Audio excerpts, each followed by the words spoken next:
شروع کرتا ہوں اللہ کے نام سے جو بڑا مہربان اور نہایت رحم کرنے والا ہے۔ حضرت انس رضی اللہ تعالیٰ عنہ سے روایت ہے کہ رسول اللہ صلی اللہ علیہ وآلہ وسلم نے اپنے ایک خطاب میں فرمایا کہ اے لوگو،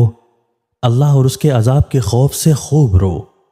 اور اگر تم یہ نہ کر سکو، یعنی اگر حقیقی گریہ کی کیفیت تم پر طاری نہ ہو، کیونکہ وہ ایسی اختیاری چیز نہیں ہے کہ آدمی جب چاہے اس کو اپنے اندر پیدا کر سکے، تو پھر اللہ کے قہر اس کے عذاب کا خیال کر کے نقل سے رو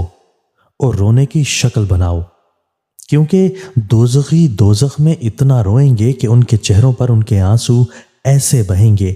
کہ گویا وہ بہتی ہوئی نالیاں ہیں، یہاں تک کہ آنسو ختم ہو جائیں گے اور پھر آنسوؤں کی جگہ خون بہے گا،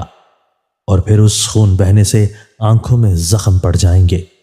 اور پھر ان زخموں سے اور زیادہ خون جاری ہوگا، اور ان دوزخیوں کے ان آنسوؤں اور خونوں کی مجموعی مقدار اتنی ہوگی کہ اگر کشتیاں اس میں چلائی جائیں تو خوب چلیں۔ حضرت انس رضی اللہ تعالیٰ عنہ سے مروی ہے، انہوں نے کہا کہ رسول اللہ صلی اللہ علیہ وآلہ وسلم ابو ذر رضی اللہ تعالیٰ عنہ سے ملے تو فرمایا، ابو ذر، کیا میں تمہیں دو خصلتوں کے بارے میں نہ بتاؤں جو پشت پر ہلکی،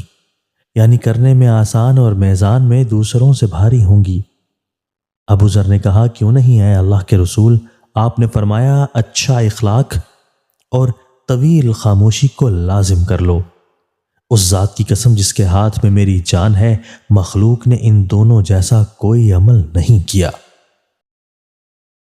دوستو، اللہ تعالی ہمیں ان احادیث مبارکہ پر عمل کرنے اور اپنی زندگیوں کو سنوارنے کی توفیق عطا فرمائے۔